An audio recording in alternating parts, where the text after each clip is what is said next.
Gaza നഗരത്തിന്റെ ഹൃദയഭാഗത്തേക്ക് Israel പ്രതിരോധ സേന IDF ടാങ്കുകൾ കടന്നതായി റിപ്പോർട്ട്. തിങ്കളാഴ്ച വൈകുന്നേരം നഗരത്തിലും അതിർത്തി പ്രദേശങ്ങളിലുമുണ്ടായ കനത്ത വ്യോമാക്രമണങ്ങൾക്കും ആർട്ടിലറി വെടിവെപ്പുകൾക്കും ശേഷമാണ് കരസേന ആക്രമണം ശക്തമായി ആരംഭിച്ചത്.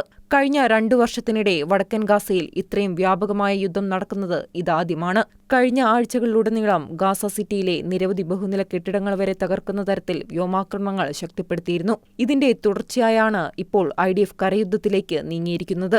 ഏകദേശം 3 ലക്ഷത്തിലധികം ആളുകൾ ഗാസ സിറ്റിയിൽ നിന്ന് തെക്കോട്ട് ഒഴിഞ്ഞുപോയിട്ടുണ്ട്. എന്നാൽ ഏകദേശം 7 ലക്ഷത്തോളം പേർ നഗരത്തിനുള്ളിൽ തുടരുന്നതായാണ് റിപ്പോർട്ട്. റാഫയിലെ അനുഭവം പോലെ കരസേന ആക്രമണം ശക്തമാകുമ്പോൾ എല്ലാ ജനങ്ങളും ഒഴിയുമെന്നാണ് IDFന്റെ പ്രതീക്ഷ. ഇസ്രായേൽ സൈനിക നടപടിയെക്കുറിച്ച് ഇസ്രായേൽ പ്രധാനമന്ത്രി ബെഞ്ചമിൻ നെതന്യാഹു പറയുന്നത് ഹമാസിനെ അവസാനമായി തകർക്കുന്നതിനുള്ള നിർണായക ഘട്ടമാണ് ഈ കടന്നുകയറ്റം എന്നാണ്.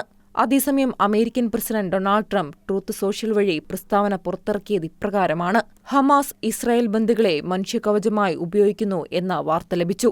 ഇത് മനുഷ്യവംശത്തിനെതിരായ വലിയ പാപമാണ്. തടവുകാരെ ഉടൻ മോചിപ്പിക്കണം, അല്ലെങ്കിൽ എല്ലാ കരാറുകളും അവസാനിക്കുമെന്നാണ് ട്രംപ് ഹമാസിന് മുന്നറിയിപ്പ് നൽകിയത്. ട്രംപിന്റെ അചഞ്ചലമായ പിന്തുണയ്ക്ക് നെതന്യാഹു നന്ദി അറിയിച്ചു.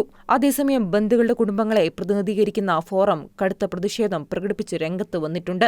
710 രാത്രികൾ കഴിയുമ്പോൾ തടവുകാരുടെ ജീവിതം അപകടത്തിലാണെന്നും ഇന്നലെ രാത്രി തന്നെ അവരുടെ ജീവൻ നഷ്ടപ്പെടാൻ സാധ്യതയുണ്ടെന്നും ആരോപിച്ച് ബന്ദികളുടെ കുടുംബങ്ങൾ നെതന്യാഹുവിന്റെ ജെറുസലേമിലെ ഔദ്യോഗിക വസതിക്ക് മുൻപിൽ പ്രതിഷേധം സംഘടിപ്പിച്ചു. International desk, Shekinah news.